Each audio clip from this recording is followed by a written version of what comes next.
وہ حال ہی میں ایک کتاب چھپی ہے، ڈاکٹر سید رضوان علی ندوی، وہ محقق ہیں تاریخ کے، انہوں نے بڑے تاریخی تحقیق کے بعد جو باتیں بیان کی ہے وہ میں آپ کے سامنے رکھ رہا ہوں۔ عرب نے جنوب مغرب کی کونے میں، جہاں یہ یمن بھی آباد ہے، اس کے اوپر نجران ہے، اسی علاقے میں یمامہ کا علاقہ کہلاتا ہے، یہاں ایک قبیلہ آباد تھا منتبین۔ یہ جو لوگ تھے بڑے کرخت مزاج، جنگجو، اکھڑ، زندید، اور جس بات کو ایک دفعہ مان لے اس پر اڑ جانے والے اور مر مٹنے والے۔ یہی سے فتنہ پہلا اٹھا تھا، سب سے بڑا جو نئے جھوٹے نبی کھڑے ہوئے تھے ان میں سب سے بڑا تو مسیلمہ کذاب تھا، یہی تو علاقہ تھا، اور اس کے خلاف اس فتنے کی سرکوبی میں کتنے صحابہ، 1200 صحابہ ایک جنگ کے اندر شہید ہوئے، جن میں 500 جو ہے وہ وفات ہوئے رضی اللہ تعالیٰ عنہ۔ تو یہ لوگ یہ تھے بڑے زوردار۔ اس قبیلے کے بارے میں حضرت عمر رضی اللہ تعالیٰ عنہ نے ایک بڑی عظیم حکمت عملی اختیار کیا، ان کو وہاں سے اکھاڑ کر اور ایران کی سرحدوں پر آباد کر دیا، اب جہاں پر جہاد ہو رہا تھا، تاکہ ان کے اندر جو یہ جنگجوئی ہے یہ اب اس مقصد کے لیے استعمال ہو، اب وہ دارالاسلام کی توسیع کے مقصد کے لیے استعمال ہو، اور وہ ہوئی۔ حضرت عمر نے 2 چھاؤنیاں بنائی تھی رضی اللہ تعالیٰ، کوفہ اور بصرہ، کیونکہ ظاہر بات ہے کہ اب جو اسلام کا دائرہ پھیل رہا تھا اور اسلامی حکومت پھیل رہی تھی، اور زیادہ تر جو ہے مشرق کی طرف پھیل رہی تھی، ایران اور خراسان وغیرہ کی، تو مدینے سے اس کا کنٹرول اتنا آسان نہیں، فاصلہ تھا، تو چھاؤنیاں بنائی تاکہ یہ اس سنگ کے اوپر یہ موجودہ مرکز رہے، یہاں فوجیں موجود رہے، کہیں کوئی بغاوت ہو تو اس کو کچلنے کے لیے وہ قوت فوری طور پر دستیاب ہو۔ یہ لوگ ہیں کہ جو عبداللہ ابن سبا کی فتنے سے سب سے زیادہ متاثر، ان کی مزاج میں وہ کڑھی تو تھی نا، حضرت عمر بھی ان کا جو ایک مضبوط کنٹرول تھا انہیں دبائے رکھا ہے، اور ان کا رخ جو ہے ایک دوسری طرف موڑ کر اس سے اسلام کو فائدہ پہنچایا، لیکن اس کے بعد جب فتنہ جو آیا یہ عبداللہ ابن سبا، تو سب سے بڑھ کر یہی لوگ اس کے ناننے والے، اور یہ میں سے وہ لوگ تھے جنہوں نے جانیں بھی دے دی ہیں، جنہیں حضرت علی نے زندہ جلایا ہے، اس لیے کہ وہ کہتے تھے کہ علی خدا ہے، اے علی تم خدا ہو، تم ہمیں آگ میں جلا رہے ہو، یہ تو تم ہمارا امتحان لے رہے ہو۔ وَلَنَبْلُوَنَّكُمْ بِشَيْءٍ مِّنَ الْخَوْفِ وَالْجُوعِ وَنَقْصٍ مِّنَ الْأَمْوَالِ وَالْأَنفُسِ وَالثَّمَرَاتِ، اب وہ اس آیت کو اپنے اوپر منطبق کر رہے ہیں۔ تو یہ جو کس لوگ تھے، انہوں نے در حقیقت جو ہے عبداللہ ابن سبا کے کردار میں سب سے بڑا رول پلے کیا، اور انہی کے ہاتھوں حضرت عثمان شہید ہوئے رضی اللہ تعالیٰ، اور اس کے بعد انہوں نے حضرت علی رضی اللہ تعالیٰ عنہ کو اپنے گھیرے میں لے لی، کیونکہ انہی کی کثیر تعداد موجود تھی مدینے میں جب حضرت عثمان شہید ہوئے۔ اس کے بعد اب ظاہر بات ہے کہ کوئی نہ کوئی تو خلیفہ ہونا چاہیے تھا، حضرت طلحہ سے کہا گیا انہوں نے معذرت کر لی، حضرت زبیر سے کہا گیا انہوں نے معذرت کر لی، اب ظاہر بات ہے کہ حضرت علی آخر امت کو چھوڑا تو نہیں جا سکتا تھا بغیر امام کے، انہوں نے قبول کر، اگرچہ حضرت حسن روکتے رہے کہ ابا جان یہ ان لوگوں کی بیعت جو ہے آپ قبول نہ کی۔ حضرت حسن ان میں سے جو حضرت عثمان کے دروازے پر کھڑے تھے پہرے دار کی حیثیت سے، حسن اور حسین رضی اللہ تعالیٰ عنہ، انہیں تو معلوم تھا فتنہ جو کون لوگ۔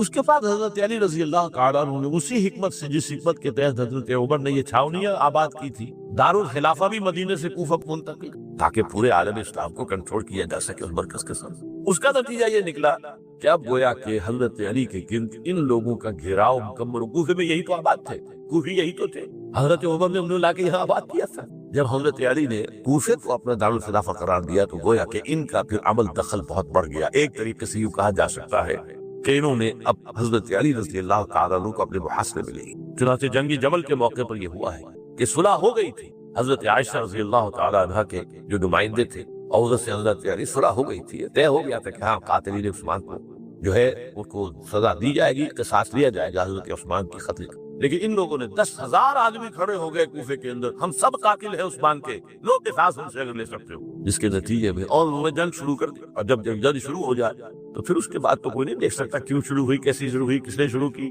اب تو یا مارو یا مرو، دو ہی باتیں ہوتی ہیں۔ 10,000 مسلمان ایک رات میں شہید ہوئے جنگ جمل۔ اب اس کے بعد حضرت علی رضی اللہ تعالیٰ عنہ کی خلافت جو ہے حضرت امیر معاویہ نے ماننے سے انکار کر، جب تک قاتلین عثمان کو سزا نہیں دیتے ہم بیعت نہیں کریں گے۔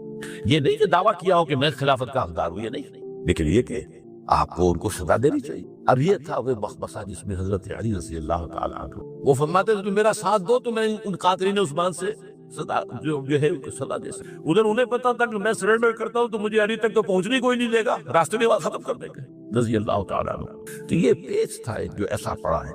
اب اس میں جب حضرت معاویہ اور حضرت علی کے مابین فیصلہ کن جنگ ہوئی، جنگ صفین جسے کہتے ہیں، جس میں 70,000 مسلمان ایک دوسرے کی تلواروں، تیروں، نیزوں سے قتل۔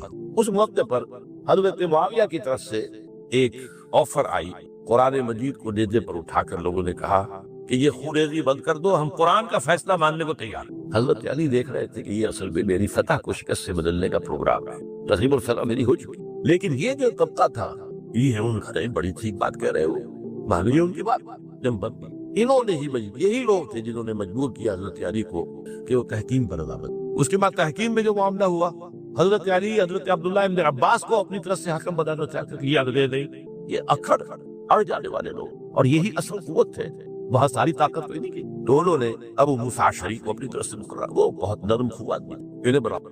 بہرحال جو بھی بات طے ہوئی، تاریخ کی روایتوں میں اختلاف ہو سکتا ہے، کہا یہ جاتا ہے کہ طے تو یہ ہوا تھا حکمین کے مابین، ادھر سے ابو موسیٰ اشعری، ادھر سے عمرو بن العاص رضی اللہ تعالی عنہ، کہ آپ اپنے جو کلائنٹ ہیں حضرت علی، آپ انہیں معزول کر دیجئے، میں معاویہ کو معزول کر دیتا ہوں، پھر جو ہے مسلمان فیصلہ کر لے کسی اور کی ضمانت۔ انہوں نے کھڑے ہو کے کہہ دیا میں علی کو معزول کرتا ہوں، اور عمرو بن العاص نے کہا کہ میں معاویہ کو قائم کرتا ہوں۔ اب یہ ہے روایت، واللہ اعلم اس میں کتنا سچ ہے کتنا جھوٹ ہے، میں کوئی مورخ نہیں ہوں، میں کوئی تاریخ کا محقق نہیں۔ اس کے بعد جو ہے اب یہ لوگ انہوں نے کہا کہ مانیے تحکیم کو، اور جب انہوں نے حضرت علی نے اس تحکیم کے فیصلے کو ماننے سے انکار کیا تو باغی ہو گئے، حضرت علی کو کافر قرار دیا، اور جا کر ایک جگہ پر حرورا ایک جگہ تھی، وہاں پر جا کے جمع ہو گئے، جتھا بندی کی بہت بڑی طاقت و محبت طے کیا کہ علی بھی کافر ہو گیا، معاویہ بھی کافر ہو گیا، ابو العاص بھی کافر ہو گئے، سب کافر۔ حضرت علی کی طرف سے گئے سفیر ان سے بات کرنے کے لیے، تو انہوں نے کہا تم نے تو کہا تھا کہ تحکیم کو تسلیم کرو، کیا ہم نے گناہ کیا تھا، کفر کیا تھا، ہم کیا کی ہم نے؟ اگر علی بھی مان لے کہ میں نے مان کر کفر کیا تھا، اب میں توبہ کرتا ہوں، تو ہم ان کی بات مانیں۔ اب حضرت علی اس طرح کا جھوٹ کیسے بولتے ہیں؟ انہوں نے تو کوئی کفر نہیں کیا تھا۔ باہر پھر بھی نرمی برتی کہ دیکھو اگر تم کوئی خوریزی نہیں کرو گے، فساد نہیں مچاؤ گے، تو میں تمہیں کچھ نہیں کہوں گا، لیکن وہ اپنی ان شراتوں سے بعد نہیں آئے۔ تو پھر تیسری جو بڑی جنگ ہوئی ہے ان جنگوں میں، جنگ نہروان کہلاتی، حضرت علی کی جنگ خوارج کے، جس میں 4000 خارجی ختم۔ اور یہ بات اب آپ کو کر دیجیے کہ یہ لوگ جیسا کہ اکھڑ بھی تھے لیکن اپنی بات پر ڈٹ جانے والے تھے، لیکن ساتھ ہی دیندار بھی تھے، نوازی اور روزگار بھی تھے۔ یہ اس طرح کے لوگ نہیں تھے کہ جو فاسق و فاجر، بس یہ مزاج کا ایک ہے، اس باب میں بیٹھ گئی اور تو یہ اصل میں انہوں نے پھر فیصلہ کیا کہ اور تو ہمارے بس میں اب کچھ نہیں ہے، ان تینوں کو قتل کر دیا، علی کو بھی اور معاویہ کو بھی اور عمرو بن العاص کو۔ تو ایک جگہ ان کی سازش ہوئی، 3 آدمی معین ہو گئے، ایک ہی وقت کا طے فیصلہ ہو گیا، فلاں تاریخ کو فجر کے وقت تم جاؤ، وہ تم کوفے کی جامع مسجد میں، جب علی نماز جماعت کرا رہے ہو خنجر مارو، اور یہ اس کا نام ابن منظم تھا خارجی، یہ وہی لوگ بنو تمیم کے لوگ۔ دوسرا جو تھا وہ دمشق میں حضرت معاویہ کو قتل کرنے شہید کرنے کے لیے پہنچا۔ تیسرا مصر پہنچ گیا حضرت عمرو بن العاص۔ اب یہ بات اللہ کی طرف سے ہے، یہ تو اس کی مشیت ہے، اس کا فیصلہ ہے۔ حضرت علی پر وار کارگر ہوا، حضرت معاویہ پر وہ وار ذرا اوچھا پڑا، زخمی تو ہوئے لیکن آپ کی جان بچ گئی۔ عمرو بن العاص کو مسجد میں کسی معمولی کی وجہ سے، عذر کی وجہ سے فجر میں آئی نہیں سکی، لہذا حضرت علی کی شہادت ہو گئی۔ اب یہ ہے اصل پس منظر، کن لوگوں نے کیا شہید اصل میں وہ سمجھ لینے کی بات ہے، یہ خوارج نے، لیکن خوارج کا فتنہ سبائی فتنے ہی کا آف شوٹ ہے، اسی کے ذیل میں ہے، اسی کی ایک شاخ ہے، اسی کا ایک نتیجہ ہے۔ یہ خوارج جو ہے بعد میں بھی ان کی مسلسل جو ہے وہ جنگیں رہی ہے۔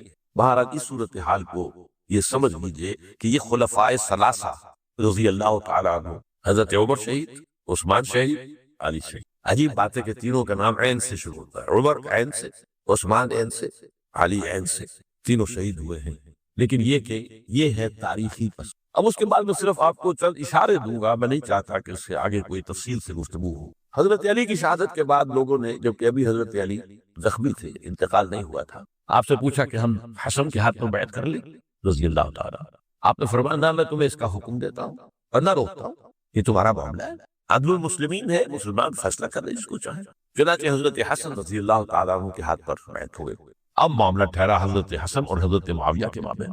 6 ماہ خلافت رہی ہے حضرت حسن کی رضی اللہ تعالیٰ عنہ، اور میں انہیں 5واں خلیفہ راشد مانتا۔ ابو بکر، عمر، عثمان، علی، حسن، انہوں نے کوئی اپنی قوت سے خلافت حاصل نہیں تھی، بلکہ مسلمانوں نے انہیں خلیفہ بنایا۔ لیکن یہ اس قدر صلح جو انسان تھے، بہت نرم طبیعت کے انسان، جب موقع دیکھا کہ تو پھر خوریزی کا معاملہ ہو رہا ہے۔ ابھی معاویہ کے پاس 40,000 کا لشکر تھا، ان کے پاس بھی بڑا لشکر موجود تھا، بلکہ 40,000 ان کے پاس تھا، حضرت معاویہ کے پاس اس سے بڑا تھا۔ انہوں نے صلح کر لی حضرت معاویہ سے رضی اللہ عنہ، اور وہ حدیث ان کے حق میں جو ہے پیشن گوئی تھی وہ پوری ہو گئی کہ حضور نے فرمایا تھا میرا یہ بیٹا مسلمانوں کے 2 گروہوں کے مابین صلح کرا۔ یہ سن 41 ہجری کا واقعہ ہے، جب صلح ہو گئی اور حضرت حسن دستبردار ہو گئے اور امیر معاویہ کو خلاف خلیفہ تسلیم کر دیا گیا. اس کو عام الجماع کے یعنی وہ انتشار اور تفرقہ جو صبائی فتنے سے شروع ہوا تھا، اگرچہ اس کا نقطۂ آغاز تو بالفعل بنا شہادت عثمان، پھر وہ جنگ جمل اور جنگ صف اور جنگ نہروان، اور اس کا ایک نتیجہ جو نکلا وہ کیا تھا کہ اسلامی حکومت کی حدود کی جو توسیع ہو رہی تھی وہ عمل رک گیا. وہ تو خلفائے ثلاثہ، اب یہ ثلاثہ میں گن رہا ہوں، حضرت ابوبکر، حضرت عمر، حضرت عثمان، ان کے دور میں ساری توسیع ہوئی، فتوحات ہوئی. حضرت علی کا دور جو ہے سارا خانہ جنگی کی نظر ہو گیا. وہ خلیفہ راشد ہے، اس میں کوئی شک نہیں ہے، بہت عظیم شخصیت ہے ہمارے نزدیک صحابہ کرام میں سوائے تین کے سب سے بڑھ کر ہے، سب سے افضل ہے. ہاں، ابو بکر، عمر، عثمان ان سے افضل ہے ہمارے پاس. خلافت جو ہے خلفاء کے مابین ترتیب فضیلت جو ہے وہ ترتیب خلافت کے مطابق اہل سنت کی نزدیک، لیکن باقی ہزاروں صحابہ میں تو سب سے اونچے ہیں. اس حوالے سے حضرت علی کا کوئی قصور نہیں ہے رضی اللہ تعالیٰ، ان کی کوئی کوتاہی نہیں. انہیں یہ خلافت ملی ہی ایسے پرفتن دور میں ہے. اگر کہنا جو ہے، اگر روکا گیا ہے یہ کلمہ لو مت استعمال کیا کرو، اگر یوں ہوتا تو یوں ہو جاتا، لیکن یہ کہ بہرحال ہمارا سوچنے کا ایک انداز ہے. اگر حضرت علی کو اول دور میں خلافت ملی ہوتی تو ان کے کچھ اور کوتاہی اور ہوتے. اب یہ پرفتن دور کے اندر خلافت ملی، خانہ جنگی ہو رہی ہے، اور جو حالات میں نے آپ کو بتائے ہیں ظاہر بات ہے کہ وہ دور جو نہ ذرائع آمد و رفت ایسے تھے، نہ ذرائع مواصلات ایسے تھے، نہ کمیونیکیشنز ایسی تھی. وہ تو یوں سمجھیے کہ دارالخلافہ کے اندر کے حالات جو ہے بس وہی پر فیصلہ ہو رہا تھا. یا پہلے مدینے میں ہوا، حضرت عثمان شہید ہوئے، اور یا پھر کوفے میں ہو گیا. وہ تو اصل جو بھی طاقت اس مرکز کے اندر جس کے پاس طاقت تھی اسی نے جو بھی اپنا فیصلہ ہے وہ بنوا لیا. بہرحال یہ جو حضرت حسن نے مصالحت کی ہے، جس کی بنا پر ہم تو انہیں سلام کرتے ہیں، ان کا احترام کرتے ہیں، انہوں نے خانہ جنگی ختم کی، فساد جو ہے اس کی جڑ کاٹ دی، تعاون جماعت ہو گیا، اب امن ہو گیا. اور نوٹ کیجئے اس کے بعد 20 برس تک امیر معاویہ کی حکومت رہی، 20 برس، اور کامل امن رہا. اس میں یہ بھی ہے کہ ان کے تدبر کو بھی دخل حاصل تھا، یہ بھی ہے کہ انہوں نے کچھ طاقت کا استعمال بھی کیا، یہ بھی ہے کہ انہوں نے دل جوئیاں بھی کی لوگوں کو جس کو ہم کہتے ہیں مؤلفۃ القلوب، جو زکوٰۃ کے مسائل میں شامل ہے، کچھ لوگوں کی اس کے شر سے اس کو روکنے کے لیے ان کو جو ہے کچھ زکوٰۃ میں سے پیسہ دیا جائے وغیرہ وغیرہ. مؤلفۃ القلوب، تعریف خلق کے لیے. بہرحال نتیجہ یہ ہے. تاہم یہ جان لیجیے کہ حضرت معاویہ صحابی رسول ہیں، ہم ان کو تسلیم کرتے ہیں، لیکن ان کی خلافت کو خلافت راشدہ ہم نہیں مانتے، اس لیے کہ وہ انہوں نے اپنی طاقت سے، میں نے اسی لیے کہا حضرت حسن رضی اللہ تعالیٰ عنہ کی خلافت خلافت راشدہ ہے، لیکن حضرت معاویہ کی خلافت خلافت راشدہ، اگرچہ اس میں عمل رہا، اور وہ جو عمل رک گیا تھا، وہ جو مزید توسیع دارالاسلام کی، وہ دوبارہ شروع، خراسان کی طرف پیش قدمی شروع ہو گئی. ادھر پہلا بحری بیڑا بنایا حضرت معاویہ نے رضی اللہ تعالیٰ عنہ، اور یہ ہارون کے بعد جزائر کو فتح بھی کیا. انہی کے زمانے میں مسلمان فوجی جو ہیں استنبول تک پہنچ گئے، قسطنطنیہ کی فصیل تک پہنچ گئے، اگرچہ فتح نہیں ہو سکا قسطنطنیہ اس وقت، تو بعد میں کئی سو سال بعد تو جو خلیفہ تھا اس کے ہاتھوں فتح ہوا، محمد فاتح. لیکن یہ کہ بھارت پہنچ گئے تھے وہاں تک، یہ عمل بھی شروع کیا. لیکن انہی لوگوں نے حضرت حسن کو گالیاں دی اس کام پر کہ تم نے صلح کیوں، امیر الکافرین کہا، امیر المنافقین کہا، اور انہیں خطاب یا آر المومنین، اے مومنوں کے لیے آر کی اور شرم کے باعث، اور ان کے خیمے پر حملہ کیا، اسے جلایا. ان کی جان کے ڈر پہ تھے کہ تم نے صلح کیوں کی. یہ اکثر لوگ، یہ لوگ، اس کے بعد میں صرف اشارہ کر رہا ہوں، یہی لوگ تھے اصل میں جو 20 برس کے بعد پھر جو حادثہ سانحہ کربلا ہوا، اس کا مین کردار یہ، صرف چند جملے اس وقت کہوں گا. سانحہ کربلا پر میرا کتاب جو موجود ہے وہ آپ پڑھیے. حضرت معاویہ رضی اللہ تعالیٰ عنہ کو مغیرہ ابن شعبہ ایک بزرگ صحابیوں میں سے تھے، انہوں نے مشورہ دیا کہ دیکھیے آپ کی خلافت سے پہلے 4 برس تک خانہ جنگی رہی، 1 لاکھ کے قریب مسلمان کی تلواروں سے ختم. اب اگر وہ زمانہ گزر گیا، کبار صحابہ تو فوت ہو چکے، بڑے صحابہ تو گئے، اب تو یہ 9 مسلم جو فتح کے بعد ایمان لائے یا اس کے بعد ایمان لائے جبکہ سورہ توبہ کی آیات نازل ہو گئی، اور تو یہ لوگ، یا پھر اب نئے لوگ جو مفتوحہ علاقے میں ایمان لا رہے، مسلمان ہو رہے. لہٰذا اب وہ جو مسلمانوں کا ایک نظام خلافت راشدہ کا تھا، اگر اس کے پیچھے کسی مضبوط قبیلے کی طاقت نہ ہو تو وہ مرکزیت قائم نہیں رکھ سکے گا. لہذا آپ یزید کو اپنا ولی عہد مقرر کر. حضرت معاویہ کچھ رہے متردد، لیکن بعد میں ان کی سمجھ میں یہ بات آ گئی. یہاں یہ نوٹ کر لیجئے کہ میں یا آپ حضرت معاویہ کے فیصلے سے اختلاف کر سکتے، ان کی نیت پر حملہ نہیں کر سکتے، وہ صحابی ہیں. الصحابہ کلھم عدول، ان کی نیت یہی تھی بس کہ وہی امن جو ہے وہ برقرار رہے. اس وقت جو ہے کچھ تھے ہمارے جو اس وقت اگر وہ صغار صحابہ میں شمار ہوتے تھے، لیکن اب وہ کبار تھے، وہ کھڑے ہو گئے کہ آپ یہ کام غلط کر رہے ہیں، یہ قیصریت اور کسریت جو ہے اس کا آغاز کر رہے ہیں. اور یہ کون لوگ تھے؟ اب دیکھیے ترتیب، ابو بکر کے بیٹے عبد الرحمن، عمر کے بیٹے عبداللہ ابن عمر، عباس کے بیٹے عبداللہ ابن عباس، زبیر کے بیٹے عبداللہ ابن زبیر، علی کے بیٹے حضرت حسین۔ حضرت حسن فوت ہو چکے کیونکہ یہ عین وسط میں ہوا واقعہ، 20 سال کے درمیان 10 سال حضرت معاویہ کی حکومت کو شروع ہوئے 10 سال۔ میری جو تحقیق ہے یا مطالعہ اس کے مطابق تو یہ ہے کہ حضرت عثمان نے مصلحت سے، حضرت معاویہ نے مصلحت سے کام لیا اور ان پر جبر دی، لیکن انہی ندوی صاحب نے کچھ لکھا ہے کہ بالجبر بھی ان سے بیعت لے لی، بیعت ولی عہد۔ مجھے اس سے اختلاف ہے، یہ حضرات ایسے نہیں تھے کہ جو بالجبر بیعت کرنے والے، میں اس کو ماننے کو تیار۔ بہرحال یہ حضرت، میرے نزدیک حضرت معاویہ نے جبر نہیں کیا، زبردستی نہیں کی، لیکن جب حضرت معاویہ کا انتقال ہو گیا اب جو ہے معاملہ یہ پیدا ہو گیا کہ اب بیعت کریں نہ کریں تو پھر جو ہے باری شمار ہوا۔ عبد الرحمن ابن ابو بکر رضی اللہ تعالیٰ عنہ وہ فوت ہو چکے تھے، اب 4 رہ گئے تھے، عبداللہ ابن عمر، عبداللہ ابن عباس، یہ دونوں تھے جو عمر میں بڑے تھے، عبداللہ ابن زبیر اور حسین ابن علی رضی اللہ تعالیٰ عنہ۔ ان چاروں نے کہا کہ کام غلط ہوا ہے، لیکن اس کے بعد ایک تفریق ہوئی۔ یہ جو دونوں بزرگ تر تھے، حضرت عبداللہ ابن عمر، عبداللہ ابن عباس، ان دونوں نے کہا کام تو غلط ہے لیکن ایسا نہیں ہے جس کی بنا پر خون ریزی کرائی جائے، مسلمانوں کا خون بہے، محبت کی جائے۔ مطلب یہ کہ اس کے اندر مصلحت کا تقاضا یہ ہے کہ اس وقت جو ہے اس کو تسلیم کر دیں۔ لیکن یہ جو دونوں نوجوان تھے، ان کے اندر نوجوان نہیں کہ جوان تھے ماشاءاللہ، لیکن یہ کہ جوش زیادہ تھا، یہ اڑ گئے کہ نہیں ہم اس غلطی کو اب نہیں چلنے دیں گے۔ حضرت عبداللہ ابن زبیر اور حسین ابن علی رضی اللہ تعالیٰ عنہ۔ اب دیکھیے اصل فیصلے میں بات کیا ہوئی، ان دونوں حضرات میں ایک اختلاف ہو۔ حضرت عبداللہ ابن زبیر کا کہنا یہ تھا کہ یہی مقیم رہی ہے مکے میں اور یہی سے جو ریزسٹنس موومنٹ ہے وہ شروع کی جائے بنو امیہ کی حکومت کے خلاف۔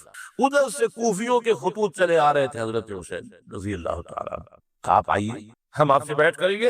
حضرت حسین نے اپنے بھائی چچا زاد بھائی مسلم بن عقیل کو بھیجا، ان کے ہاتھ پر 10-12 ہزار کوفیوں نے بیعت کر لی حضرت حسین، اور ان کے خطوط کے جو ہے وہ تو پورے کے پورے تھیلے تھے حضرت حسین کے۔ اس سے پھر حضرت حسین نے سفر کیا، ادھر یہ ہوا کہ یزید کی طرف سے عبید اللہ ابن زیاد جو ہے گورنر بن کر آیا، اس نے جو تشدد کیا کوفیوں پر، سب نے بیعت توڑ دی اور حضرت مسلم بن عقیل جو ہے ان کو شہید کر۔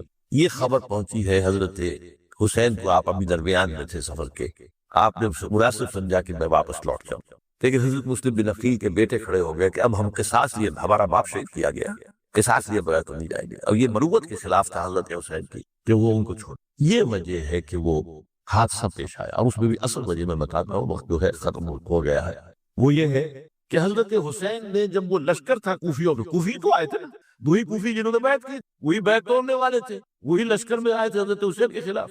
حضرت حسین نے وہاں میدان جنگ میں اعلان کیا، دیکھو فلاں ابن فلاں، یہ تمہارا خط ہے کہ نہیں، تم نے مجھے بلایا، دیکھو فلاں ابن فلاں، تم نے مجھے دعوت دی تھی کہ نہیں، یہ دیکھو میرے پاس تمہارے خطوط جو ہیں تھیلے بھرے ہوئے موجود۔ اب انہیں اندیشہ یہ ہوا کہ اگر حضرت حسین کو کسی طرح بھی یزید تک پہنچ جانے دیا گیا تو ہمارا جو ہے باندھا پھوٹ جائے گا، پھر ہماری خیر ہے۔ ورنہ حضرت حسین نے کہا تھا دیکھو یا مجھے واپس جانے دو یا مجھے سرحدوں کی طرف جانے دو، میں کفار کے ساتھ جہاد کرتے ہوئے اپنی زندگی صرف کر دوں گا، یا مجھے یزید کے پاس جانے دو، میں اس کے ساتھ اپنا معاملہ کر لوں۔ انہوں نے کہا کہ اگر یزید تک ان کی رسائی ہو گئی تو پھر ہماری خیر ہے، تو انہوں نے نہ صرف یہ کہ شہید کیا، وہی کوفی، وہی بنو تمیم کے لوگ، وہی اکھر، وہ نہ صرف یہ کہ شہید کیا بلکہ پھر خیموں کو آگ لگائی۔ کیوں لگائی؟ تاکہ وہ جو ڈاکومنٹری پروف تھا ان کے خلاف وہ ختم ہو جائے، ورنہ آگ لگانے کیا تھا؟ انہوں نے اور تو کوئی نہیں کیا، یعنی وہ کام تو نہیں کیا کہ جو کسی مفتوح کے ساتھ کیا جاتا ہے۔ حضرت حسین کے بیٹے بیمار تھے، حضرت علی بن حسین زین العابدین رحمۃ اللہ علیہ، انہیں شہید تو نہیں کیا۔ جو خواتین تھی جو ان کی کوئی بے حرمتی نہیں کی، یہ نہیں کہا کہ اب یہ تو جیسے کہ خوارج کہتے تھے جو مسلمان کافر ہو گئے، مسلمان ہیں ان کے نزدیک کافر ہیں، ان کی بیویاں بھی حلال ہیں ہم پر، وہ تو کنیزیں ہیں، پھر حاصلہ یہ تو نہیں کیا۔ خیمے جلائے اس لیے ہے کہ وہ جو ثبوت تھا ان کے خلاف وہ ختم ہو۔ یہ حادثہ فاجعہ بھی در حقیقت اسی سلسلہ سبائیہ، وہ فتنہ جو ہے اسی کا اس کی ایک کڑی ہے۔ یہ ہے وہ ہماری تاریخ کے جو ہمارا صدر اول ہے، اس میں جو یہ شہادتیں ہوئی ہیں ان کا تاریخی پس منظر۔ آج اسی پر اتفاق کر رہا ہوں۔ اقول قولی ھذا واستغفر اللہ لی ولکم ولسائر المسلمین والمسلمات۔ حضرت علی فرماتے ہیں کہ حضور نے فرمایا انہا ستکون فتنۃ، ان قریب ایک بہت بڑا فتنہ رونما ہوگا۔ حضرت علی فرماتے ہیں میں نے عرض کیا مل مخرج منہا یا رسول اللہ، اس سے نکلنے کا راستہ کون سا ہوگا؟ فرمایا کتاب اللہ فیہ خبر ما قبلکم ونبأ ما بعدکم وحکم ما بینکم، اس قرآن میں تم سے پہلے لوگوں کی خبریں موجود، بعد آنے والوں کے حالات موجود ہیں، اور تمہارے درمیان جو اختلافات بھی پیدا ہوں گے ان کا حل موجود ہے۔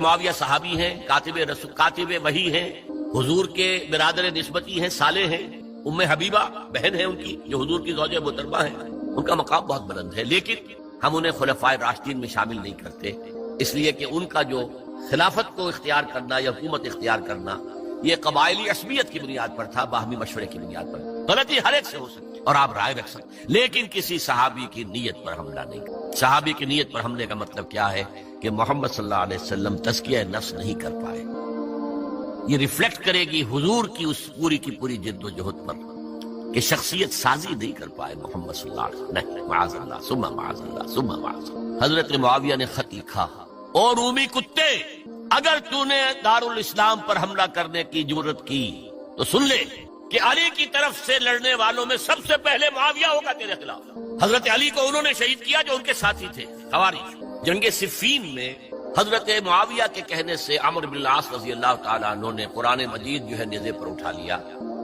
کہ لڑائی بند کرو، قرآن کو حکم بنا لو، جو قرآن فیصلہ کر دے وہ ہم بھی قبول کریں تم بھی۔ حضرت علی کا خیال یہ تھا رضی اللہ تعالیٰ عنہ یہ چال ہے، اور انہوں نے روکا اپنے ساتھیوں، لیکن اکثر لوگوں نے کہا قرآن آ گیا بیچ میں، اب ہم کیسے ہتھیار چلا۔ اس میں میرا ذہن جاتا ہے ایک حدیث کی طرف، بڑی اہم حدیث ہے، اور اس کے راوی حضرت علی ہیں۔ حضرت علی فرماتے ہیں کہ حضور نے فرمایا انہا ستکون فتنۃ، ان قریب ایک بہت بڑا فتنہ رونما ہوگا۔ حضرت علی فرماتے ہیں میں نے عرض کیا مل مخرج منہا یا رسول اللہ، اس سے نکلنے کا راستہ کون سا ہوگا؟ فرمایا کتاب اللہ فیہ خبر ما قبلکم ونبأ ما بعدکم وحکم ما بینکم، اس قرآن میں تم سے پہلے لوگوں کی خبریں موجود ہیں، بعد آنے والوں کے حالات موجود ہیں، اور تمہارے درمیان جو اختلافات بھی پیدا ہوں گے ان کا حل موجود ہے۔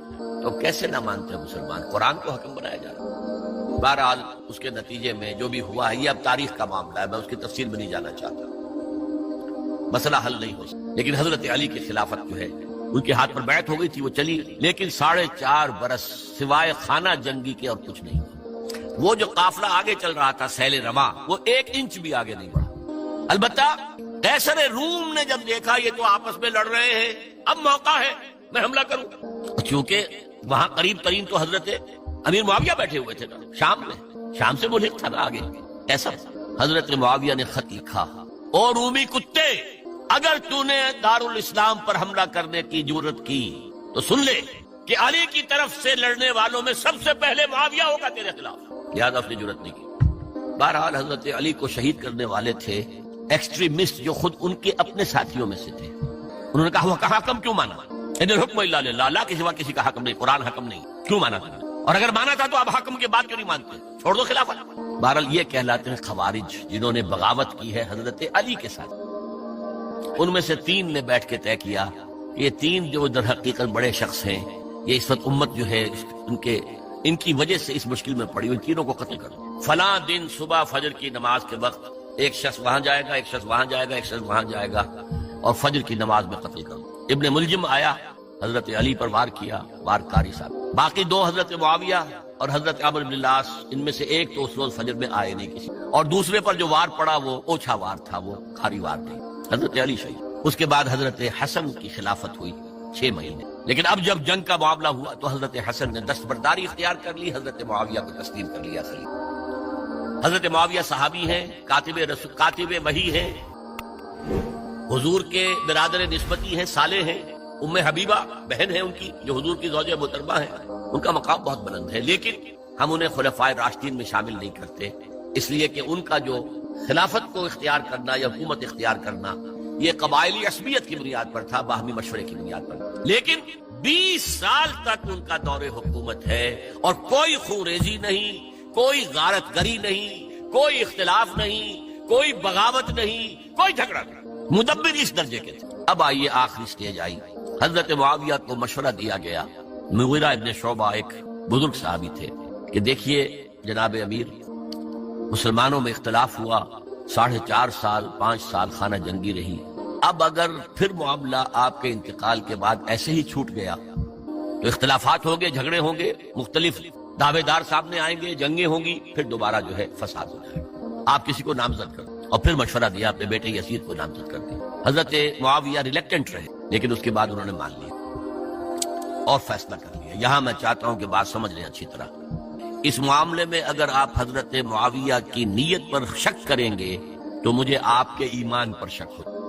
نیت پر نہیں، غلطی ہو سکتی، صحابی ہیں، نیت غلط نہیں تھی، نیت کیا تھی؟ اور میں سمجھتا ہوں 100% درست کہ اب اتنا پانی گزر چکا ہے پل کے نیچے سے وقت کے دریا میں کہ بارے صحابہ سب رخصت ہو چکے، اب اکثریت 9 مسلموں کی ہے، عصبیتیں بھی ہیں، قبائلی عصبیتیں ختم تو نہیں ہوئی، لہذا جب تک کوئی قبائلی عصبیت پیچھے نہیں ہوگی حکومت کے، حکومت نہیں چل سکے۔ یہ ابن خلدون کا لفظ ہے، عصبیت، کوئی چیز جو جوڑے آپ کو۔ تو دینی عصبیت اب کمزور پڑ گئی ہے، اس لیے کہ حضور نے جن کو تربیت دی تھی وہ اب گئے، اکثر و بیشتر گئے۔ اب اگر ایسے ہی چھوڑ دیا گیا اور کوئی قبائلی عصبیت پشت پر نہ آئی تو پھر خانہ جنگی ہوگی، 5 سال تک ہوئی۔ اس بنا پر انہوں نے اسے صحیح، آپ اختلاف کر سکتے ہیں، صحابہ کی رائے سے اختلاف ہو سکتا ہے، لیکن آپ ان کی نیت پر شک نہیں کریں۔ بہرحال واقعہ کیا ہے تاریخی اعتبار سے کہ یہ 10ویں سال میں نامزد کر دیا یزید کو اپنے بعد خلیفہ ولی عہد۔ اس وقت تقریباً سب نے بات مان لی سوائے 5 افراد کے۔ وہ 5 افراد بہت اہم تھے، بہت۔ ابو بکر اہم ترین آدمی تھے، ان کے بیٹے عبد الرحمن ابن ابو بکر، عمر نمبر 2 تھے عبداللہ ابن عمر، زبیر عبداللہ ابن زبیر، عباس عبداللہ ابن عباس، اور حسین ابن علی۔ حضرت حسن کا انتقال ہو گیا۔ اہل تشیع کا کہنا یہ کہ زہر دیا گیا، واللہ عالم، میں کوئی تاریخ کا محقق اس معنی میں نہیں، میں موٹی موٹی باتیں جانتا ہوں۔ بہرحال انتقال ہو گیا، 5 آدمیوں نے نہیں مانا، لیکن دیکھیے یہ تھی تدبر کی بات حضرت امیر معاویہ کی، کوئی دباؤ نہیں ڈالا، کوئی جبر نہیں کیا، کوئی کسی کو نقصان نہیں پہنچایا کہ نہیں مان رہے تو یہ کر دیں، نہیں۔ دیکھیں گے جب وقت آئے گا، جب وقت آیا حضرت معاویہ کے انتقال کے بعد، اب ایک صاحب جا چکے تھے، حضرت عبد الرحمن ابن ابی بکر فوت ہو چکے، اب 4 ہیں، 3 عبادلہ، عبداللہ ابن عمر، عبداللہ ابن عباس، عبداللہ ابن زبیر، ایک حسین ابن علی رضی اللہ تعالی عنہم اجمعین۔ جب بیعت ہو گئی یزید کی تو اب ان کے درمیان اختلاف ہوا۔ یہ بات اچھی طرح سمجھ لیجئے، تاریخی حقائق، موٹے حقائق کو چھوڑ کر باریکیوں میں جب پڑھتے ہیں تو معاملہ غلط ہو جاتا ہے۔ موٹے حقائق کو سمجھ، 2 ایک طرف ہو گئے، 2 ایک طرف ہو گئے۔ عبداللہ ابن عباس کی رائے ہوئی کہ اگرچہ یہ غلط کام ہوا ہے، یہ قیصر و کسریٰ کی سنت پر عمل ہو رہا ہے، لیکن یہ ایسی بڑی بات نہیں ہے کہ خون ریزی شروع کر دی جائے اور امن و امان ختم۔ یہی بات عبداللہ ابن عمر کی ہو گئی، یہ 2 تو ایک کیا ہو گئی، مصلحت کہہ لیں جو بھی سمجھے، لیکن نیت پر حملہ نہیں کر سکیں گے۔ دیانتاً انہوں نے یہ سمجھا کہ اب جب کہ ہو گیا معاملہ تو ٹھیک۔ حرام مطلق تو کہیں نہیں لکھا ہوا قرآن کے اندر کہ بیٹا نہیں ہو سکتا، کہیں نہیں لکھا ہوا۔ بہرحال ان 2 کی رائے یہ ہوئی کہ اگرچہ کام غلط ہے لیکن اتنا غلط نہیں ہے کہ اس کو چیلنج کیا جائے اور اس سے جو ہے خانہ جنگی شروع ہو جائے اور فساد شروع۔ 2 کی رائے یہ ہوئی کہ نہیں، we have to challenge it, come what may. Abdullah ابن زبیر، حسین ابن علی رضی اللہ تعالی عنہما یا عنہم، تو یہ 2 علیحدہ، ان 2 میں اب اختلاف ہوا۔ عبداللہ ابن زبیر کی رائے یہ تھی کہ یہی مقیم رہو مکے میں، حجاز میں، مکے اور مدینے میں، یہاں سے ریزسٹنس موومنٹ ہم کریں گے، کیونکہ یزید کی خلافت تو دمشق میں تھی، بہت دور۔ حضرت حسین کو خطوط آ رہے تھے کوفے سے، کوفہ حضرت علی کا صدر مقام رہا تھا، اور جن سبائیوں نے فتنہ پیدا کیا تھا حضرت عثمان کے خلاف وہ بھی وہیں آباد تھے۔ انہوں نے خطوط کا تاکہ باندھ دیا، آپ آئیے ہم آپ سے بیعت کریں گے اور کھڑے ہوں گے اور مقابلہ کریں گے اور اس یزید کی حکومت ختم کریں گے۔ ڈاک کے تھیلے بھرے ہوئے حضرت حسین نے فیصلہ کیا کوفے جانے کا، بہت روکا۔ عبداللہ ابن عباس بہت ان سے بزرگ تھے عمر میں، اور ویسے بھی ایک اعتبار سے نانا تھے، ایک اعتبار سے پردادا تھے۔ حضرت عبداللہ ابن عباس حضور کے چچا زاد بھائی تھے، تو نانا ہو گئے کہ نہیں، حضور نانا تھے کہ نہیں، اور حضور کے چچا تھے حضرت عباس، ان کے بیٹے ہیں، تو اس اعتبار سے حضرت علی رضی اللہ تعالیٰ عنہ کے کیا ہو گئے چچا۔ بہرحال میں کچھ گڑبڑ کر رہا ہوں اس وقت۔ وہ دوڑتے جا رہے تھے کہ حسین خدا کے لیے مت جاؤ، خدا کے لیے مت جاؤ، یہ کوفی تمہارا ساتھ نہیں دیں گے، الکوفی لا یوفی، کوفی وفا نہیں کرتا وعدہ، اور خدا کے لیے اگر جانا ہے اپنے گھر والوں کو یہاں چھوڑ۔ بس حضرت حسین پر رضی اللہ تعالی عنہ جو ایک کیفیت تھی، انہوں نے سب باتوں کو نظر انداز کیا۔ وہاں ہزاروں لوگوں نے مسلم بن عقیل جو حضرت حسین کے نمائندے کی حیثیت سے پہلے گئے تھے، ان کے ہاتھوں پر بیعت کیا، وہ خطوط آ رہے ہیں تو اور بھی بات پختہ ہو گئی۔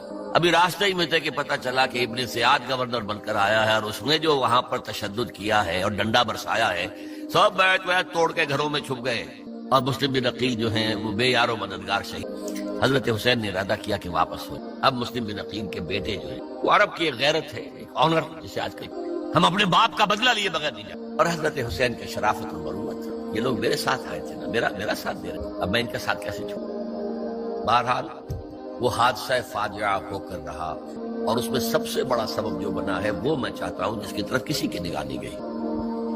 افسوس یہ ہے کہ میرا اس پر جو کتاب چاہے سانحہ کربلا وہ آؤٹ آف پرنٹ تھا، کوشش تھی کہ آج یہاں وہ پیش کیا جاتا، مختصر ترین، لیکن آپ دیکھیں گے کہ کلیئر ہو جاتی ہے۔ دو کتابچے ہیں، شہید مظلوم، میرے نزدیک مظلوم ترین شہید حضرت عثمان رضی اللہ تعالیٰ عنہ، اور سانحہ کربلا، بہت بڑا سانحہ ہے، اس میں کوئی شک نہیں۔ حضرت حسین کے صبر اور مثابرت اور استقلال اور شجاعت یہ مثالی ہے تاریخ کے اندر، اپنے سامنے جو ہے اپنے ایک ایک کر کے چراغ گل ہو رہا، خاندان سارا ختم ہو، شیرخوار بچے شہید، وہ تو ایک بچہ بیمار تھا، حضرت علی بن حسین زین العابدین رحمۃ اللہ علیہ، وہ بچا ہے۔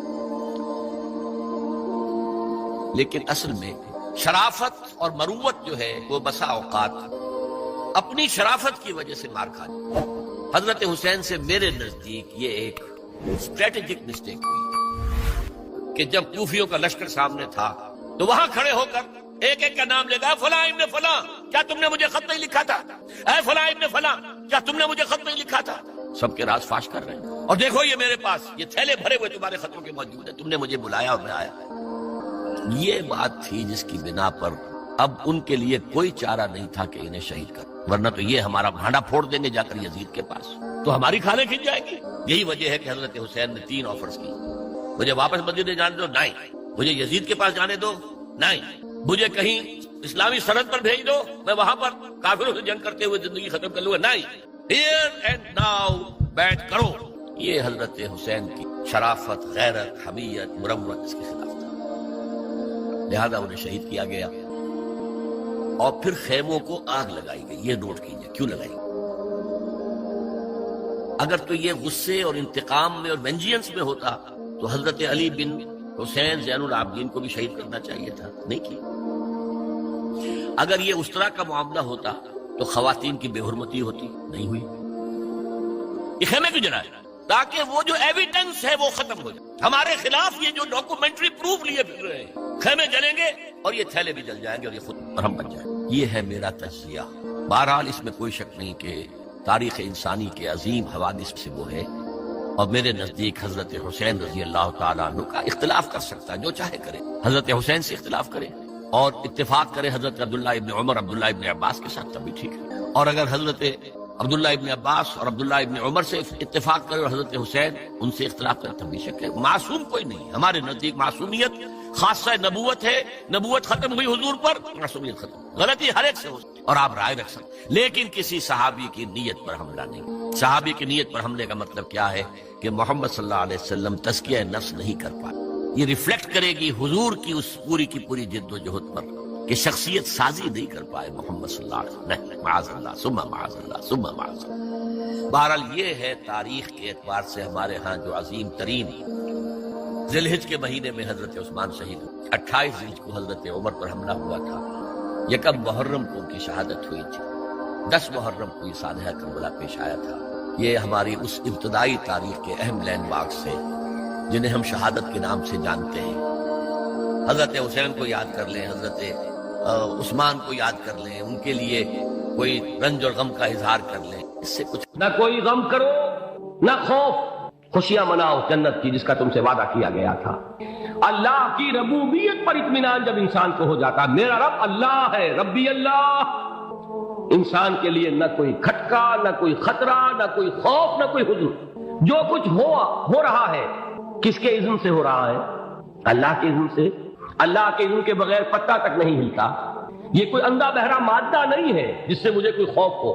اندھا بھینسا چلا آ رہا ہو اس سے تو ڈرنے کا ہر انسان کو ڈرنا چاہیے، نہ معلوم کس کو ٹکر مار دے، لیکن نہیں، اس کائنات کو چلانے والا ایک سمیع و بصیر خدا ہے، وہ جو میرا دوست ہے، میرا ولی ہے۔ اللہ ولی الذین آمنوا یخرجہم من الظلمات الی النور۔ اللہ اہل ایمان کا ولی ہے، ساتھی ہے، پشت پناہ ہے، مددگار ہے، حمایتی ہے۔ بتائیے جسے یقین ہو جائے کہ اللہ میرا مددگار، اللہ میرا محافظ، اللہ میرا پشت پناہ، اللہ میرا حمایتی، اس کے لیے کوئی خوف ہوگا؟ اس سے کوئی ڈر ہوگا؟ میں مثال دیا کرتا ہوں ایک بہت سادہ پنجاب کے دیہات کی۔ تو بڑا چودھری ہے اور کوئی غریب کسان ہے، اس غریب کسان کے جانوروں کو ہر وقت اندیشہ ہوگا چوری کا، کوئی میری بھینس کھول کر نہ لے جائے، کوئی میرا بیل کھول کر نہ لے جائے۔ لیکن جس کے بارے میں یہ سب کو معلوم ہو کہ وہ جو بڑا چودھری ہے وہ اس کا دوست ہے، اس کی بچیا کو کوئی خوف ہوگا، اس کی بھینس پر کوئی ہاتھ ڈالے گا، اسے کوئی اندیشہ ہوگا نہیں۔ کیوں کہ وہ بڑا چودھری، بڑا اس کا یہاں کا سردار، جاگیردار، سب کو معلوم ہے وہ میرا دوست ہے، کوئی میرے خلاف اقدام نہیں کر سکتا۔ اس دنیا میں یہ چھوٹی سی بات اگر آپ کے دلی اطمینان اور سکون کا باعث بن سکتی ہے تو ذرا تصور کیجئے۔ میں لفظ تصور استعمال کروں گا صرف اس لیے کہ اس کا ہم جس کو کہتے ہیں ادراک اور شعور کر نہیں سکتے، اگر کے ساتھ کر سکتے، اگر یقین ہو کہ اللہ میرا مددگار اور یقین ہو کہ اللہ ہر آن میرے ساتھ ہے، پھر کوئی خوف، کس کا خوف؟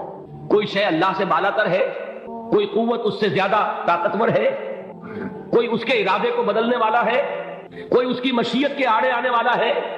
یہی بات ہے جو حضور نے فرمائی۔ یہ ایمان کا حاصل ہے لب لباب کہ دیکھو اچھی طرح اس بات کو ذہن نشین کر لو، اگر تمام انسان مل کر تمہیں کوئی نقصان پہنچانا چاہے نہیں پہنچا سکتے مگر جو کچھ اللہ نے لکھ دیا، اور تمام انسان مل کر تمہیں کوئی نفع پہنچانا چاہے نہیں پہنچا سکتے مگر وہ شے جو اللہ نے طے کر دی۔ آپ پھر میں کہوں گا ذرا طاری کیجئے، اسے فرض کیجئے، اسے سوچئے، اگر اس حدیث پر ہمارا دل ٹھکا ہوا ہو تو کسی سے ڈر ہوگا؟ یہ مجھے نقصان نہ پہنچا دے، یہ میری رپورٹ خراب نہ کر دے، یہ میری انکریمنٹ نہ رکوا دے، یہ میرا یہ نہ بگاڑ دے، یہ میرے یہ نقصان نہ پہنچا دے، اس کا ڈر، اس کا ڈر، اس کا خوف، اس کی خوشامد، اس کے لیے جا کر طرح طرح سے اپنی عزت نفس کو ذلیل کروانا اس کے سامنے۔ یہ سب کچھ کیوں کرتا ہے انسان؟ جب سمجھتا ہے کہ اس کے ہاتھ میں میرا کوئی نفع ہے، اس کے ہاتھ میں میرے لیے کوئی ضرر ہے، یہ مجھے کوئی غضب پہنچا سکتا ہے، یہ مجھے کوئی نقصان پہنچا سکتا ہے، یہ میرے کوئی کام بنا سکتا ہے، یہ میری کوئی ضرورت پوری کر سکتا ہے، اسی کا نام شرک ہے۔ جہاں آپ نے یہ سمجھا کہ غیر اللہ کے اندر کوئی طاقت موجود ہے وہی شرک ہے۔ بتوں سے تجھ کو امیدیں، خدا سے نومیدی، مجھے بتا تو صحیح اور کافری کیا ہے؟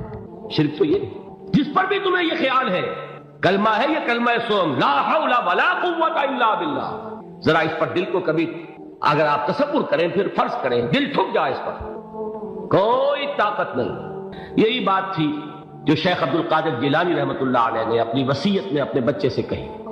11ویں دینے والے ہیں لیکن حضرت شیخ عبد القادر جیلانی کی وصیت اور تعلیمات کو کتنے لوگ ہیں جانتے ہو؟ یہ جن مقامات تک پہنچے ہیں وہ کس چیز کی بدولت پہنچے؟ انہوں نے جو پیغام دیا وہ کیا تھا؟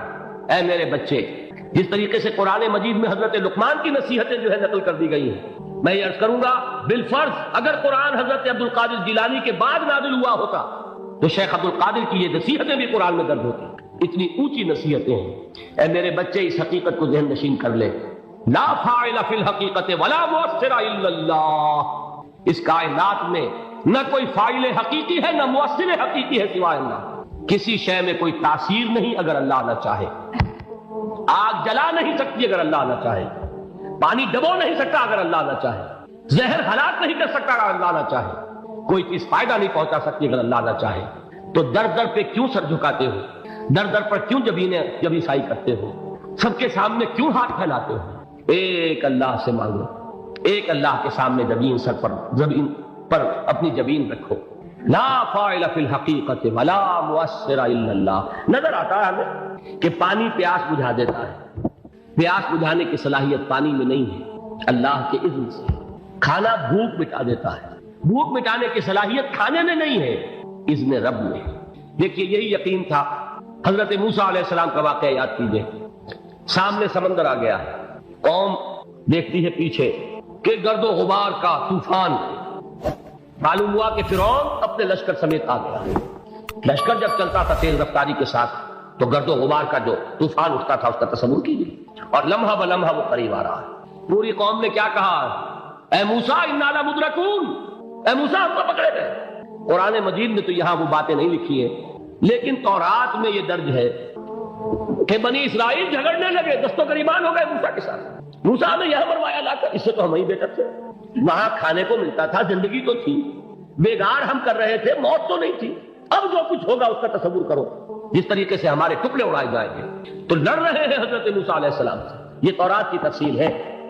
قرآن میں صرف اتنا آیا ہے، پریشان ہو کر انہوں نے کہا انا لمدرکون، موسیٰ ہم کو پکڑے گئے۔ اس وقت موسیٰ کا جواب کیا ہے؟ کلا ان معی ربی سیہدین، نہیں، میرے ساتھ میرا رب ہے، وہ راستہ دے گا۔ بتائیے کہاں راستہ نظر آ رہا ہے؟ یہ ہے ایمان بالغیب۔ راستہ نظر نہ آئے تب اللہ پر یقین ایمان ہے، جیب میں پیسے ہو اور تب دل کو اطمینان ہے، تو ایمان کس پر ہوا؟ پیسے پر، اللہ پر نہیں۔ جب وسائل و ذرائع نہ ہو اور پھر یقین ہو کہ اللہ مسبب الاسباب ہے، وہ اسباب کا پابند نہیں ہے، وہ اسباب کا محتاج نہیں ہے، اسباب اس کے محتاج ہے۔ اگر یہ یقین ہے تو اللہ پر ایمان ہے، یہ نہیں ہے تو تمہارا ایمان اسباب پر ہے، وسائل پر ہے، ذرائع پر ہے، مادیات پر ہے، اللہ پر نہیں۔ اس وقت کہاں راستہ تھا؟ کوئی راستہ تھا؟ سمندر ہے اور ادھر سے لشکر آ گیا ہے۔ کلا ان معی ربی سیہدین۔ اب دیکھیے ایمان کہہ دینا آسان ہے، ہوا معکم اینما کنتم، جہاں کہیں بھی تم ہوتے ہو اللہ تمہارے ساتھ ہوتا ہے، لیکن اس کا یقین قائم ہو جائے تو زمین و آسمان کا فرق واقع ہو جائے۔ یہی بات ہوئی حضور کے ساتھ۔ غار ہے، چھپے ہوئے ہیں محمد رسول اللہ اور آپ کے وہ یار غار ابو بکر صدیق رضی اللہ تعالی عنہ۔ اقبال نے حضرت ابو بکر کی شان میں چند اشعار کہے صرف، لیکن واقعہ یہ ہے کہ بھاری بھاری نظموں پر اور قصیدوں پر بھاری ہے، طویل ترین نظمیں اور قصیدے ہوں ان پر بھاری ہے۔ ہمتیں ابو بکر کی ہمت جو ہے، کشت ملت را چوں ابر، جیسے بارش سے کھیتی اپجتی ہے، ابو بکر کی ہمت اور عزیمت اس امت کو اسی طرح سینچنے والی ہے۔ ثانیے اسلام و غار و بدر و قبر، وہ دوسرے تھے اسلام میں، دوسرے پہلے کون تھے؟ انا اول المومنین، حضور فرماتے ہیں سب سے پہلا ایمان لانے والا میں، دوسرے ابو بکر۔ ویسے ہمارے ہاں یہ چلتا ہے اختلاف، حضرت علی پہلے ہیں کہ حضرت ابو بکر پہلے ہیں، لیکن اس میں بڑی خوبصورت تطبیق قائم کی ہے علماء نے اور بہت صحیح ہے۔ چار کے بارے میں فیصلہ ہی مت کرو کہ کون پہلے ہے، ان کی ایک عجیب تقسیم کر دی ہے۔ آزاد مردوں میں، بالغ مردوں میں سب سے پہلے ابو بکر، بچوں میں سب سے پہلے علی، خواتین میں سب سے پہلے خدیجہ، اور غلاموں میں سب سے پہلے زید بن حارثہ۔ بڑی پیاری تقسیم ہے، یہ چاروں ہی پہلے ہیں، ہر ایک کے لیے ولیت ہے۔ اور واقعہ یہ ہے کہ اگر زمانی اعتبار سے تعین ہوگا تو پہلے خدیجۃ الکبریٰ آئیں گی رضی اللہ تعالی عنہ، کسی اور سے بات کرنے کی نوبت بعد میں آ سکتی ہے، پہلے تو اہلیہ محترمہ سے بات ہوئی، آتے ہی پہلی وحی ہوئی ہے، ابھی تبلیغ کا حکم نہیں تھا۔ کس کو بتایا واقعہ؟ ابھی اپنی نبوت کی تبلیغ کا تو حکم ہی نہیں آیا، واقعہ کس کا ہے؟ وہ خدیجہ کا ہے۔ جب کہا ہے کہ خشیت علی نفسی، مجھے اپنی جان کا اندیشہ ہے، تو کیا جواب دیا خدیجہ نے رضی اللہ تعالی عنہا؟ وہ صدیقۃ الکبریٰ ہے، صدیقات جو ہے خواتین ان میں چوٹی پر خدیجۃ الکبریٰ ہے رضی اللہ تعالی عنہ، اور صدیق جو مرد ہیں ان میں صدیق اکبر ہے ابو بکر صدیق رضی اللہ تعالی عنہ، لیکن صدیقات میں چوٹی پر۔ جب حضور نے فرمایا خشیت علی نفسی، کیا فرمایا، کیا عرض کیا، کیسے تسلی دی؟ نہیں، اللہ آپ کو ضائع نہیں کرے گا، آپ غریبوں کے ہمدرد ہیں، آپ مساکین کے تکالیف رفع کرنے والے ہیں، آپ بیواؤں کی سرپرستی کرتے ہیں، آپ مسافروں کی خدمت کرتے ہیں، اللہ آپ کو ضائع نہیں کرے گا۔ یہ یقین ہے اس خاتون کے اندر۔ خیر وہ ایک علیحدہ بات ہو جائے گی۔ میرے دل پر حضرت خدیجہ رضی اللہ تعالیٰ عنہ کی شخصیت کا بڑا گہرا نقش، جو وہ کوئی اور ہی وقت اور موقع ہوا تو بیان ہوگا۔ بہرحال اقبال نے ایک مصرے میں جو چار اولیتیں جمع کر دی ہیں، ہمتیں کشت امت را چو ابر، ثانی اسلام و غار و بدر و قبر۔ اسلام میں حضور کے بعد پہلے کون؟ ابو بکر۔ غار میں حضور کے ساتھ کون؟ ابو بکر۔ بدر کی رات اللہ کا رسول سرب سجود، وہ جھاڑ، وہ گھاس پھوس کی جو جھوپڑی بنائی گئی تھی، اور وہاں تلوار ننگی لے کر پہرا دینے والا کون؟ ابو بکر۔ اور اس حجرہ عائشہ میں محمد کے بعد سب سے پہلے دفن ہونے والا کون؟ ابو بکر رضی اللہ تعالی عنہ صلی اللہ علیہ وسلم۔ وہ جو معاملہ میں سنا رہا تھا غار ثور کا، حضرت ابو بکر بھی حضور کے خیال سے لرز گئے ہیں۔ آپ کو یاد ہوگا کہ جا کر پہلے تمام جتنے سوراخ تھے انہیں بند کیا ہے، ایک ایک سوراخ رہ گیا تھا جس کو بند کرنے کے لیے کوئی کپڑا نہیں تھا، وہاں اپنی ایڑی رکھی ہے، تب کہا ہے حضور سے تشریف لائیے، اور اپنے زانو پر حضور کو لٹایا ہے، اور وہاں کسی موذی جانور نے کاٹا ہے، حضور کی آنکھ لگ گئی تھی، اس وقت اس بل کے اندر جو بھی بچھو ہے کیا ہے واللہ عالم اس نے کاٹا ہے، اس کی تکلیف کی وجہ سے ابو بکر کی آنکھوں سے آنسو ٹپک گئے، حضور کے چہرے مبارک پر پڑے ہیں تو حضور جاگے ہیں، معاملہ کیا ہے؟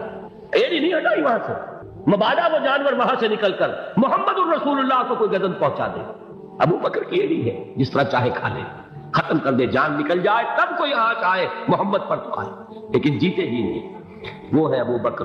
حضور کے خیال سے اس وقت حضور نے پھر اپنا لعاب دہن لگایا ہے، اور اس سے پھر آپ کی تکلیف ختم ہوئی۔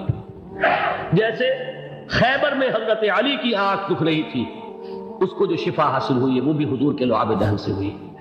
تو بہرحال اس وقت انہوں نے کہا ہے کہ اے نبی یا رسول اللہ، اگر اس وقت ان میں سے کسی نے غیر ارادی طور پر بھی اپنے قدموں کی طرف جھانک لیا تو پکڑے جائیں۔